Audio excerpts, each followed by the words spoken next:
About 15 demonstrators protesting the death penalty spent most of the night outside the prison burning candles, singing, and praying.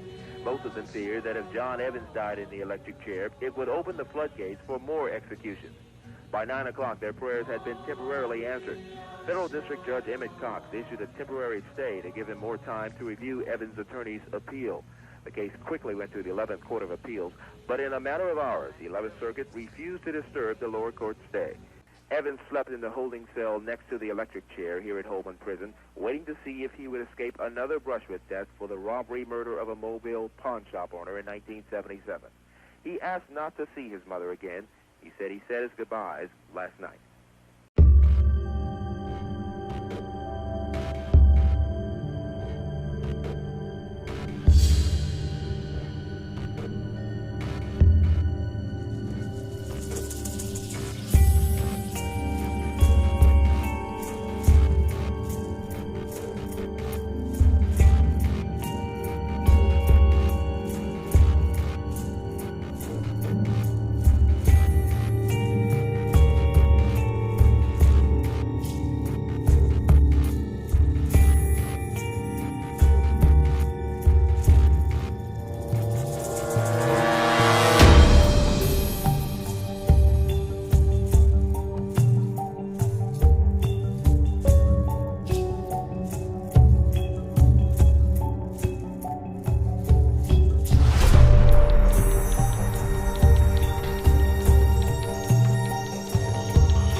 John Lewis Evans III was born January 4th, 1950 in Beaumont, Texas.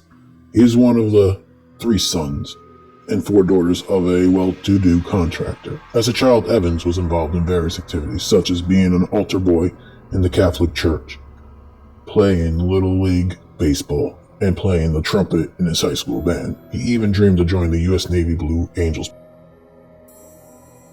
By the age of 13, he was showing signs of being a loner and required psychological help. His first arrest came in 1966 for car theft. Over the next decade, he was arrested multiple times for theft and eventually locked away in Indiana prison. In 1976, after being pardoned from the Indiana Youth Center, Evans teamed up with Wayne Ritter and embarked on a 2-month crime spree that included over 30 robberies, 9 kidnappings, 2 extortion schemes across 7 states. The spree ended with the murder of Edward Nassar, a pawn shop owner in Mobile, Alabama, on January 5, 1977. January 5, 1977. They entered the shop thinking Nassar's shop was an easy target. Ritter asked Edward Nassar to show him the gun. When Nassar handed him the gun, Evans pulled his gun and declared this was a robbery. Nassar attempted to crawl away, but Evans shot him in the back, killing him. Nassar's 2 young daughters were present during this and witnessed the entire incident.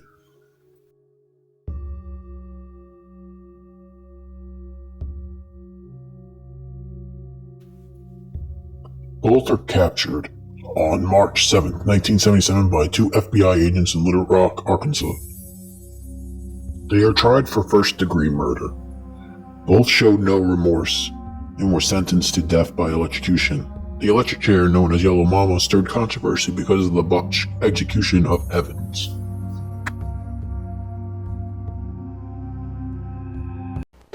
My name is John Lewis Evans, and on January the 5th, I was involved in the crime of Eddie Nassar. I am also the one that did pull the trigger and shoot and kill him during the commission of a felony, a robbery. Our whole trip was based on robbery. It's kind of a spree, and it's well planned, and I've been in crime a long time. And before you go back in there, the only thing I've got to say to the jury is that I've been at it a long time, and if you don't come back with a death sentence, which is the only other thing I think you can come out with. I'm going to get out and I'm going to do it again. Well, I think there are two considerations. First, we did kill Mr. Nassar. We knew we might have to kill somebody during any robbery. We had discussed it before. If anybody went for a gun, that's what was going to happen. We did kill him, so really the only thing you can come back with is the death penalty.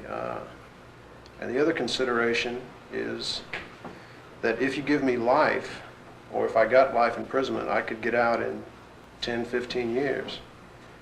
And when I got out, I know where everybody on the jury lives, and I wouldn't appreciate being in prison for 10 or 15 years, so I think I would have to come after you. This is in the case of John Lewis Evans III. We, the jury, find the defendant guilty as charged in the indictment and fix his punishment of death by electrocution. J.W. Trammell Bowman. Read me the verdict in Mr. Ritter's case. This is in the case of Wayne Eugene Ritter. We, the jury, find the defendant guilty as charged in the indictment and fix his punishment of death by electrocution. The murder of Edward Nassar, especially with two young daughters present, sparked significant outrage and horror. The fact that they both showed no remorse, even threatened the jury during the trial, intensified the anger. Many supported the death penalty sentences for Evans and Ritter, viewing it just punishment. The case often was cited why the death penalty should be retained to deter violent crime. Those who opposed it said it was wrongful execution. The state-sanctioned killing and ongoing fairness of morality is always questioned. The case receives excessive media coverage. Newspapers and television programs highlighted the crime spree, trial, and eventual executions. It was featured in Dead Wrong, the John Evans story, a cautionary tale for teens. At the Hallman Correctional Facility in Altmore, Alabama, the electric chair named Yellow Mama botched the execution of John Evans.